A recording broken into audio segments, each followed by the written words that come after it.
আন্দোলনরত জগন্নাথ বিশ্ববিদ্যালয়ের শিক্ষার্থীদের সামনে গিয়ে কথা বলার সময় তথ্য উপদেষ্টা মাহফুজ আলমকে লক্ষ্য করে বোতল নিক্ষেপের ঘটনা ঘটেছে। এই ঘটনার জন্য একটি গোষ্ঠীকে দায়ী করে মাহফুজ আলম বলেন, তাদের নির্দিষ্ট একজন ব্যক্তির প্রতি যে হিংসা ৮ মাস ধরে রয়েছে এবং তাদের যে হিংস্রতা অনলাইনে দেখা যায়, তারা আজকে এখানে এটা করেছেন।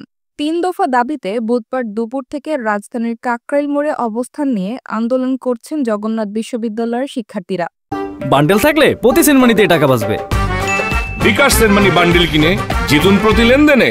বুধবার রাত 10টার পর সেখানে গিয়ে কথা বলেন তথ্য উপদেষ্টা। আন্দোলনরত শিক্ষার্থীদের উদ্দেশ্যে তিনি কথা বলার এক পর্যায়ে অসন্তোষ প্রকাশ করেন বিক্ষুব্ধ শিক্ষার্থীরা। এর মধ্যে উপদেষ্টা মাহফুজ আলমের মাথা লক্ষ্য করে একটি পানির বোতল নিক্ষেপ করা হয়। এরপর আর কথা না বলে তিনি সেখান থেকে চলে যান। কিছুক্ষণ পর আন্দোলনরত শিক্ষার্থীদের থেকে কিছুটা দূরে গিয়ে সাংবাদিকদের সঙ্গে কথা বলেন তথ্য উপদেষ্টা মাহফুজ আলম। এ সময় তিনি বলেন, আমার সাথে যেটা হয়েছে আজকে, একটি অংশ আমি যাদের মনে করি স্যাবোটার, যারা সাবোটাজ করার জন্য বিভিন্ন আন্দোলনে ঢোকে, আমি তাদের নাম আজ উল্লেখ করব না। মিডিয়ার দায়িত্ব, প্রশাসনের দায়িত্ব তাদের রাজনৈতিক সংশ্লিষ্টতা খুঁজে বের করা।